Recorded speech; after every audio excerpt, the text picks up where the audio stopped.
السلام علیکم ورحمۃ اللہ وبرکاتہ۔ ایک صاحب کا یہ سوال ہے کہ نبی صلی اللہ علیہ وسلم سے پہلے انبیاء کی شریعتوں میں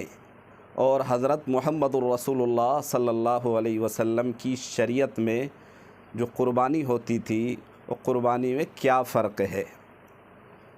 تو جان لیں کہ قربانی آج کا مسئلہ نہیں ہے، اس کی تاریخ ہزاروں سال پرانی ہے۔ روئے زمین میں سب سے پہلی جو قربانی دی گئی وہ سیدنا حضرت آدم علیہ نبینا علیہ الصلاۃ والتسلیم کے 2 بیٹوں نے پیش کی ہے۔ اللہ کے راستے میں سب سے پہلی قربانی جو دی گئی وہ حابیل اور قابیل آدم علیہ السلام کے 2 بیٹوں نے پیش کی ہے، اور اس کی تاریخ یہ ہے کہ آدم علیہ السلام کے 2 بیٹوں نے، حابیل اور قابیل نے راہ خدا میں قربانی پیش کی، اور ایک کی قبول ہو گئی، دوسرے کی قبول نہیں ہوئی۔ وہ اس طرح کہ پہلے زمانے اور پچھلی شریعتوں میں قربانی کی قبولیت کا مدار کچھ یوں اور کچھ اس طرح ہوا کرتا تھا، قربانی جس کی قبول ہوتی دنیا کے اندر ہی پتہ چل جایا کرتا تھا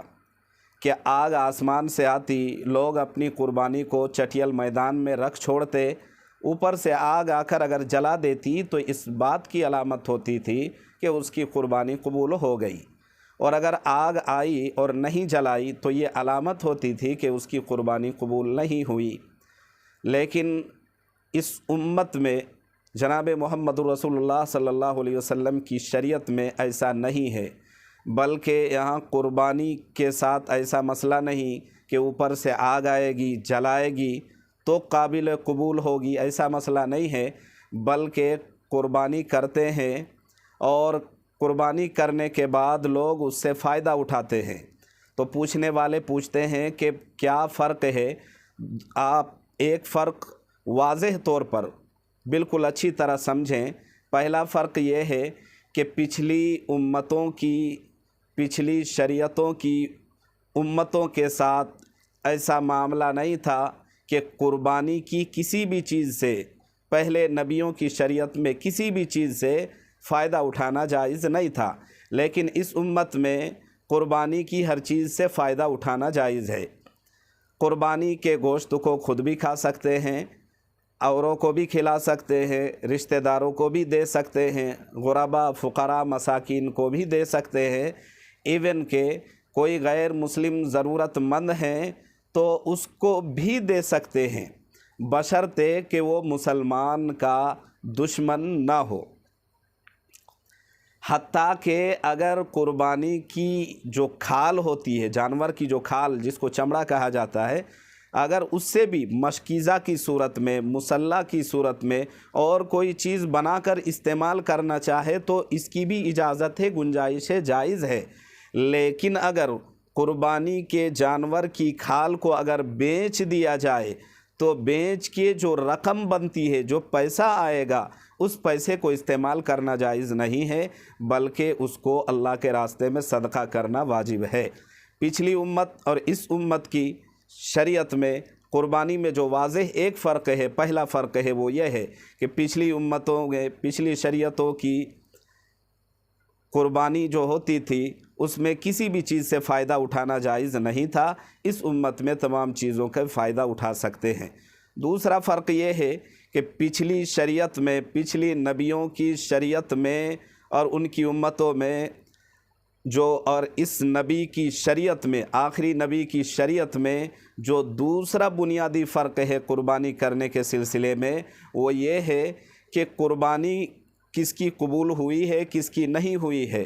اس کا دنیا کے اندر پتہ چل جایا کرتا تھا، لیکن اس امت کے ساتھ ایسا معاملہ نہیں ہے، بلکہ اللہ نے کرم فرمایا ہے اور قبولیت کو اللہ نے چھپا دیا ہے۔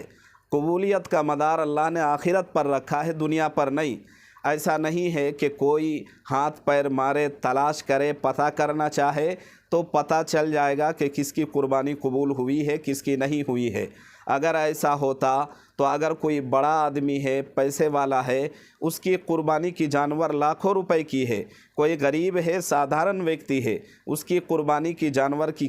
کم قیمت کی ہے، اور اگر کم قیمت والے جانور کی قربانی قبول ہو جاتی ہے غریب کی اور مالدار کی نہیں ہوتی ہے، تو حسد، جلن، بغض، اناد کی وجہ سے ایک دوسرے کو لوگ قتل کرنے پہ، مارنے دھاڑنے پہ اور نیست نابود کرنے کے در پہ آ جاتے۔ اس لیے اللہ نے اس چیز کو چھپا دیا ہے، اس لیے کہ دنیا میں سب سے پہلا جو قتل ہوا ہے وہ حسد اور جلن اور بغض کی وجہ سے ہی ہوا ہے کہ ایک سگے بھائی نے دوسرے بھائی کو قتل کر دیا تھا۔ حابیل اور قابیل کا مسئلہ ہے، آدم علیہ السلام کے 2 بیٹوں میں سے ایک بیٹے کی جب قربانی قبول ہوئی اور دوسرے کی نہیں ہوئی، تو جس کی نہیں ہوئی اس نے جلن کی وجہ سے اپنے سگے اور حقیقی بھائی کو، اپنے بھائی کو قتل کر دیا تھا۔ تو اللہ نے کرم فرمایا۔ دوسرا واضح فرق یہ ہے کہ اللہ نے پچھلی شریعتوں کی قربانی کی قبولیت دنیا کے اندر ہی پتہ چل جایا کرتا تھا، اس امت کے اندر اللہ نے اس کو چھپا دیا ہے آخرت کے لیے۔ امید ہے کہ آپ سب بات سمجھ گئے ہوں گے۔ اللہ تعالیٰ آپ سب کو خوب سمجھنے اور عمل کی توفیق دے۔